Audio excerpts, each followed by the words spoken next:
Good morning. It is almost 4:45 in the morning here in Connecticut, but I still wanted to come and give you guys, basically tell you what happened to us. It was absolutely insane. At the time, we thought something was off and bizarre about, the daughter of this fellow, but we obviously had no idea. The gravity, the craziness, the insanity of the fellow who was the owner of the property that we completed this project for. So basically, that's, the butler. I'm in the butler's pantry right now. So the wet bar is here in the serving area and the sink and stuff. So no, I am not making an early morning adult beverage. I'm just standing here because it's a quiet spot and it's far away from the sleeping quarters or areas of the house. So it's kind of funny. But anyway, and yes, I have no makeup on and I'm wearing my robe and it's chilly in the house. So hey, it is what it is. And besides, Megan Mosier Fox and some of the people on her channel talked about how proper I am. I'm pretty sure this probably doesn't help, but I actually think that's a compliment. I appreciate it, and you can thank my awesome grandmother, may she rest in peace, and some of my upbringing for my mother and father for that, and just my own attitude. So there's nothing wrong with being proper. You can also be fun and occasionally cute. But anyway, so back to what occurred, what happened to us. So we worked on this project. It was a really awesome project. And some of you may know that we're in the business of reselling. Most of the time when we do projects, they have to be of a certain caliber, like contracts are signed and things like that. So we're looking for specific things and a certain quality, etc., etc. So here we are. In this project, we actually completed, I'm going to say I can't believe time flies so fast, but it had to be like a few years ago. And, when we met this fellow's stepdaughters, we kind of knew that something was bizarre and off. And in our business, we meet all sorts of people. And it doesn't matter if they're rich or if they're middle class or if they're young or old or I don't know, you can name it. We meet. I'm telling you, all kinds of people. Like, we could literally do an entire television show based around just the type of folks that we meet. And honestly, some of these people I wouldn't have given the time of day, unfortunately, based on perception. So please forgive me for that. But there are others that you would think would be completely fine and safe people. And sometimes those are your scariest, creepiest people. Like, you need to really just be cautious of everyone that you meet, especially if you're a female. And I don't care what kind of female you are, you may think I am totally unattractive, I'm tore up from the floor up, nobody gives a crap. Oh, there's probably some weirdo out there that may give a huge crap about you, not in the most legal or pleasant way, but in a way that suits that individual. And you have to be aware whether the person is male or female. It doesn't matter. We've met weirdos on all sides, all sexes, you name it. So if you're ever doing private work, or even if you work for an organization, I don't care how large or small it is, if you're going to find yourself in someone's home or business, especially pretty much alone. And even if you're not alone, the other person or people could be partners in crime. You never know. You need to, go in with your wits about you. Also, with today's modern technology, do searches. And don't just search on Google. Do background checks, searches. Look at what these people are into, and if your intuition tells you that this is possibly a questionable situation, go by that. It is better to be safe than to be sorry or not living or permanently damaged. So I'll get back to the story. So that's my warning. I'm giving you the moral to the story pretty much in advance. So we worked on this project, as far as profitability and everything else, awesome, great in that regard. But, and we were actually invited to work on the project by someone else who didn't have necessarily the knowledge of antique vintage items, etc., and a certain niche in the business that we pretty much fill under certain circumstances. So we were very appreciative that this person allowed us, this person selected us. It was awesome. But what I just found out, at 2:52 a.m. this morning, because I was looking back at some paperwork, and I remember that project still, and sometimes we still talk about this project. So I decided to do it, and back then, which wasn't really smart, we actually didn't do a lot of searches, and we didn't do a lot of background checking. But after that project, we did. Thank God, because we had 2 more situations that we thankfully did due diligence on, and we did not accept those projects.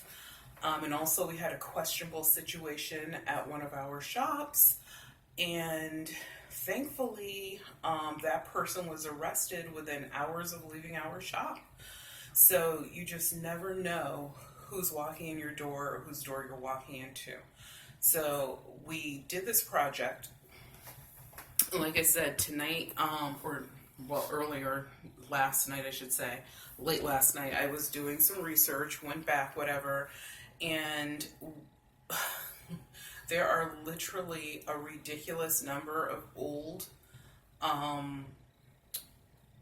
newspaper articles about this fellow being a suspected serial murderer, and I am not even joking. I mean, I literally haven't been, and I'm not afraid or anything like that. The guy was dead and rotting in hell, I hope. Hopefully there is a hell, because people like that deserve to be in a fiery grave of hell. I don't unfortunately believe there is one. I think you just die, unfortunately, for some people, but anyway, it is what it is. Not here to talk about religion and reincarnation or whatever. But this fellow, they had, and when you read the court records and you read the articles and, the statements and everything, this guy, he definitely killed these women. He had a particular type, and where he grew up, in the town he grew up in, is where the majority of these crimes took place. They found his personal effects on the bodies of some of these people.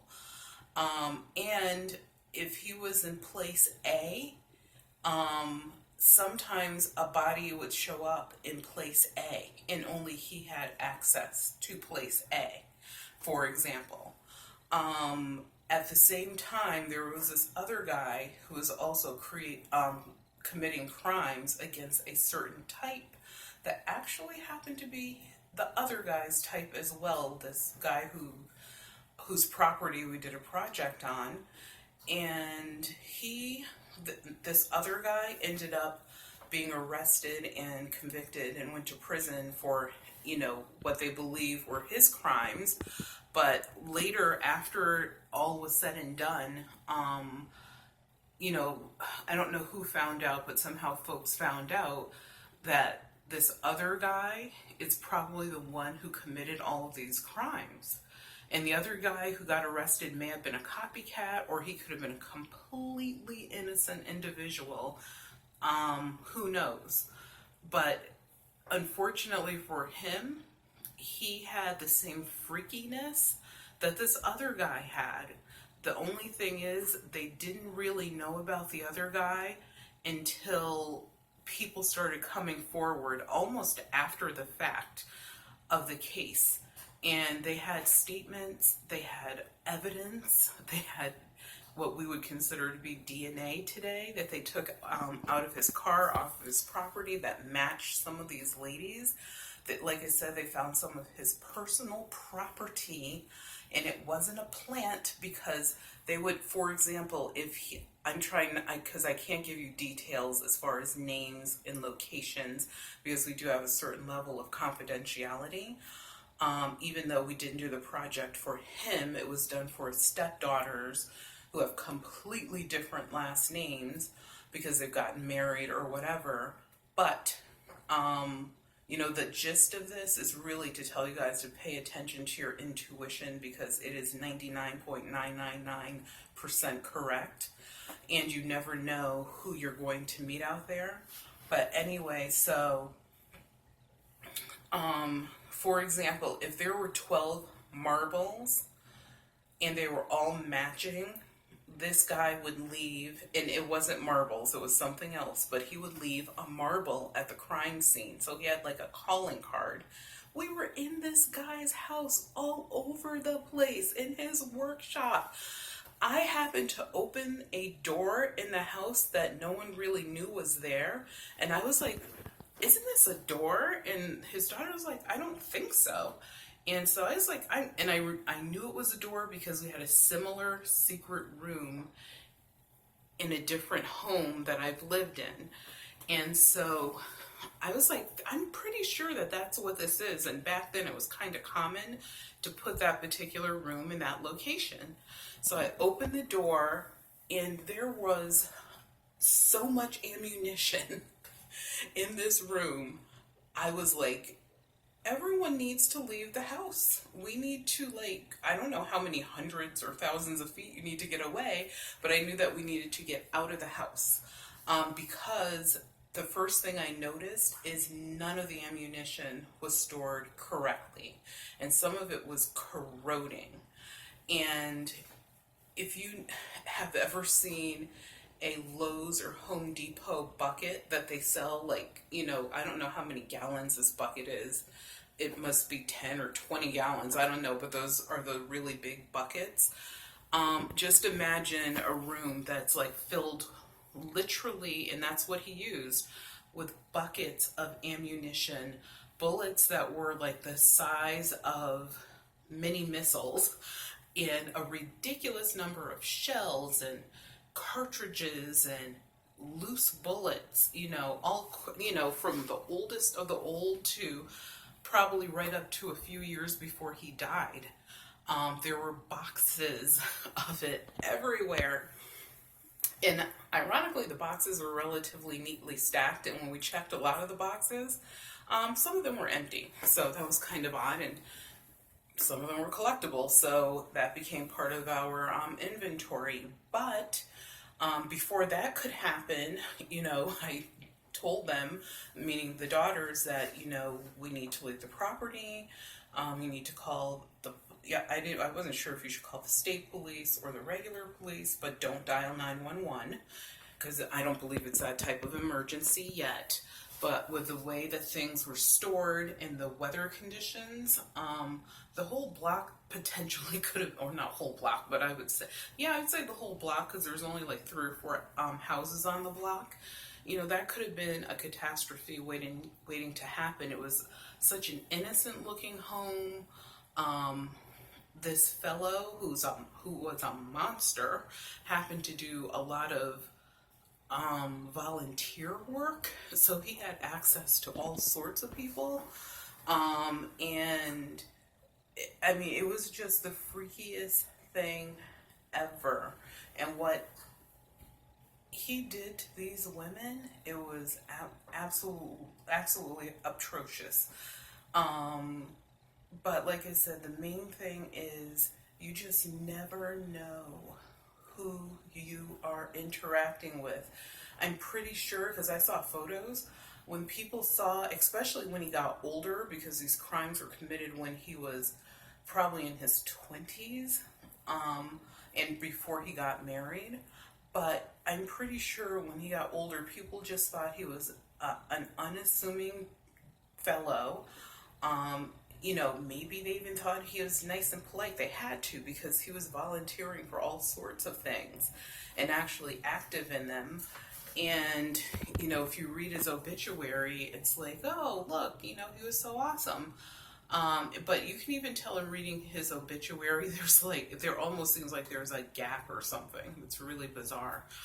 But the thing is, this was a monster living, in a really nice town, in a really cute, innocent looking home, with, a family that seemed to even be afraid, even though he wasn't living anymore, probably for like a year and a half before we actually were ever involved with these people at all. So whatever you do, pay attention to your intuition. If you're out there sourcing things for resale, don't become blinded and or gluttonous or greedy. Your safety is way more important, because if you're not around to run your business, I guess I'll say, then it doesn't matter if you think you found the Holy Grail, because a Holy Grail could have you in a holy grave. So whatever you do, just be cautious, be aware. We were never in danger from this dude, obviously, because hopefully, like I said, he was rotting in hell. But, the only danger we were in that day was the fact that the state police even said and confirmed what I had stated, is that with that much ammunition under those weather conditions, that, it was a dangerous situation, and they had to remove the stuff. And one of the daughters, which she was very innocent, so I felt so bad, but she was like, do you think we should take it to the police department? I was like, are you kidding? And that was a time when, you don't want to be outside with a toy gun. I think a little kid had just been shot in a park within seconds by a careless, non-caring police officer. And he was playing with a toy gun, and I think it had the orange thing on the end even. And even if it didn't, it was a toy. But anyway, so, thankfully, I told her, I got her to calm down, and the stadies came, and everything was removed safely. And, we continued the project, but I can tell you, when I went back, I was suited up, because I wasn't, and I don't know if you guys know what that means, but I wasn't going to take a chance with my safety or those that were helping us work on the project, especially from my organization. So, the daughters ended up being totally fine. They didn't inherit crazy or evil monster, I should say. And, like I said, the project went really well. But we have had a couple other projects that were totally frightening as well, and these people were still alive. And thankfully, one of them, the authorities became involved. They were looking for this individual, and unfortunately found him in commission of another major, horrifically horrible crime. The other person involved was not murdered, but it was, really bad and really sad. But thankfully, once again, my intuition spoke to me. So I immediately did some research, and I have to tell you, there's a police department in the state of Connecticut. I won't say what town it is in, but I love those dudes. They are so awesome at their job. And they really did their job that day, as well as some teenagers that happened to be in a park that actually subdued the fellow. So, you know, that's another example of someone who came into our business that, you know, tried to put on this persona. In this case, this guy obviously was alive, so he was putting on a persona of innocence, and he was really a freaking monster. So please be careful when you're out there sourcing stuff. Have someone go with you. If you're going to work on a project, you know, do some background checking. You know, you can easily Google people. You can look them up on social media to see like what they're into. You know, read between the lines. You know, sometimes people just see what's in front of them. Read between the freaking lines. It's crazy how many people don't do that. And, you know, make sure that you're safe. Don't do anything illegal or carry anything illegally. Make sure everything you do is on the up and up. And, you know, but be aware, even as you're working on the project, like you're physically working on it, you know, don't have yourself backed into an unsafe corner. Like I said, always have other people there working with you. Get in and get out. I always, you know, tell my folks, don't linger. Once it's over, your obligation is done. You know, just be polite, professional, get in, get out. You're not, it is what it is, but you're not there to make friends. You don't really know these people. You are meeting them from a phone call or an inquiry or being introduced through the project. So, you know, you just want to get in and out. And also you want to make sure you're dealing with people. This is another reason for background checking. You want to make sure that you're dealing with people who are legitimate. If there's paperwork that needs to be checked, check it. Because you never know. It could be, you know, one of those situations. But just be safe. So, this is a very interesting industry. I'm telling you, I'm meeting people I would never have given the time of day, maybe even would have crossed the other side of the street. But I'm glad that I, you know, put myself out there and was brave enough to talk to some of them, because they're some of the greatest, most amazing human beings with amazing stories of fortitude, of success. You know, you can't judge a book by a cover. Just because someone doesn't look like they're doing well or whatever is important to you doesn't mean that they're not pretty amazing people.